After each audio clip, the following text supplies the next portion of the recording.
प्रयागराजमध्ये भारतीय हवाई दलाचे एक प्रशिक्षणार्थी मायक्रोलाइट विमान शहराच्या मध्यभागी असलेल्या तळ्यात कोसळले। हा अपघात केपी कॉलेजच्या मागील बाजूस झाला, ज्यामुळे परिसरात एकच गोंधळ उडाला।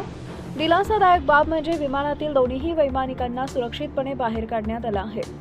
उत्तर प्रदेशातील प्रयागराजमध्ये बुधवारी त्यावेळी खळबळ उडाली, जेव्हा भारतीय हवाई दलाचे एक प्रशिक्षणार्थी मायक्रोलाइट विमान उड्डाणादरम्यान अपघातग्रस्त होऊन शहराच्या मध्यभागी असलेल्या एका तळ्यात कोसळले। हा अपघात केपी कॉलेजच्या मागे असलेल्या तळ्यात झाला। अचानक जोरदार स्फोटासारखा आवाज आला आणि आजूबाजूच्या परिसरात अफरातफर माजली। प्रत्यक्षदर्शीनुसार विमान उड्डाण घेत असताना सर्व काही सामान्य होतं, मात्र काही क्षणातच विमानाचा तोल बिघडला आणि ते वेगानं खाली येत थेट तळ्यात पडले। अपघाताचा आवाज ऐकताच शेकडो स्थानिक नागरिक घटनास्थळी धावून आले आणि तत्काळ पोलीस प्रशासनाला माहिती देण्यात आली। घटनेनंतर संपूर्ण परिसर सुरक्षा कवचात घेण्यात आला।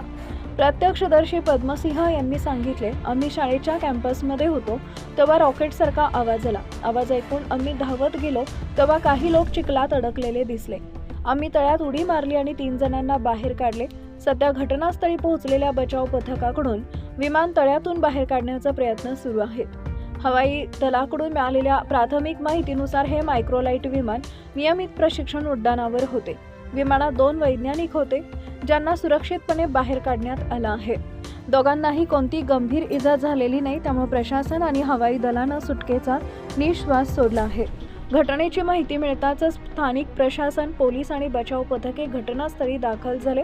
तळ्याच्या आसपास बॅरिकेडिंग करण्यात आली असून बचाव कार्य सुरू आहे। तांत्रिक तपासणीसाठी विमान बाहेर काढण्याचे प्रयत्न केले जात आहेत।